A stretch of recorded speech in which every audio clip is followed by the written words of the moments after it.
আমাৰ প্ৰশ্নটো হ'ল, মই আজি আগতে ৰাস্তাত চিন্তা কৰি আহিছোঁ যে এই কথাটো আমি আলোচনা কৰাৰ প্ৰয়োজন আছে নে নাই। এনেকুৱা এটা পৰিৱেশ সৃষ্টি হৈছে যে 2012 চনৰ পিছত অসমত বা ভাৰতত টেট কোৱালিফাইড টিচাৰসকলক এপইণ্টমেণ্ট কৰোৱা হ'ল। টেট যোগে উত্তীৰ্ণ হোৱা প্ৰাৰ্থীসকলক শিক্ষক হিচাপে নিযুক্তি দিয়া আৰম্ভ হ'ল। আৰু এনেকুৱা এটা বাতাবৰণ এটা সময়ত সৃষ্টি কৰা হ'ল, এতিয়া কমি গৈছে বহু কথাটো, যে ইয়াৰ আগৰ যিবোৰ শিক্ষক আছিল সেই শিক্ষকবোৰ শিক্ষকেই নহয়, একো নাজানে, অলগদ্ধ গুৰু, এনেকুৱা ধৰণৰ কথা ওলাই গৈছে।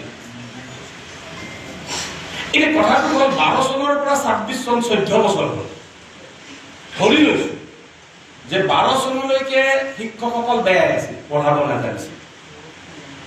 12 চনৰ পিছত এপইণ্টমেণ্ট হোৱা শিক্ষকসকলৰ জৰিয়তে আজি 26 চনত শিক্ষাৰ্থীসকলৰ যিটো উন্নয়ন, যিটো কথা আমি ক'ব বিচাৰো, সেই কথাটো কিমানলৈকে আগবাঢ়িছে,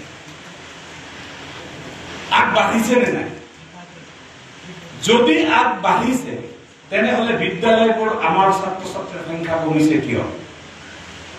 যদি আগবঢ়া নাই তেনেহলে তাৰ মানে শিক্ষকৰ এপইণ্টমেণ্ট চিষ্টেমটোৰ কেৱল গণ্ডগোল নহয়, কৰবাত বেলেগত এটা কিবা গণ্ডগোল আছে। সেই গণ্ডগোলটো আমি বাছি উলিয়াব লাগিব। মই ক'ব খোজা কথাটো এইটোৱেই যে প্ৰতিটো সময়তে নিযুক্তি পোৱা শিক্ষক শিক্ষয়িত্ৰীসকল সৰ্বক্ষমতা সম্পন্ন শিক্ষক শিক্ষয়িত্ৰী নিযুক্তি হৈ আছে। নিশ্চিতভাৱে সকলো সময়তে 2-4জন বেয়া মানুহ থাকিব, এইটোত কোনো মানে চিন্তা কৰিবলগীয়া কথা নহয়। প্ৰতিটো ডিপাৰ্টমেণ্টত, প্ৰতিটো ক্ষেত্ৰত 2-4জন বেয়া মানুহ থাকিব। কিন্তু যেতিয়া এটা সময়ত ডিআইজনে গাঁৱে গাঁৱে ঘূৰিবলৈ গৈ ক্লাছ 8 পাছ কৰা ল'ৰা ক'ত আছে বিচাৰি বিচাৰি, য'ত বিচাৰি পাইছিল তাতেই এপইণ্টমেণ্ট দি শিক্ষক হিচাপে নিযুক্তি দিয়া প্ৰক্ৰিয়া আৰম্ভ হৈছিল আজিৰ পৰা বহু বছৰ আগত, প্ৰায় 70 বছৰ 80 বছৰ আগত। সেই শিক্ষকগৰাকীৰ নিযুক্তি দিয়া শিক্ষকগৰাকী যিটো কোৱালিটিৰে শিক্ষাদান কৰিলে, মেট্ৰিক ফেইলসকলে যি ধৰণে কৰিলে, মেট্ৰিক পাছসকলে যিসকলে কৰিলে, হায়াৰ ছেকেণ্ডাৰী পাছসকলে যি ধৰণে কৰিলে, বা আজি টেট কোৱালিফাইড শিক্ষকসকলে যি ধৰণে কৰি আছে, সকলোৱে শৈক্ষিক ব্যৱস্থাটোৰ মাজত কৰি আছে।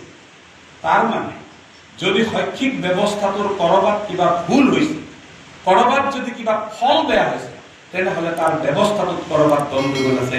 সেই কথাটো আমি বুজিব লাগিব।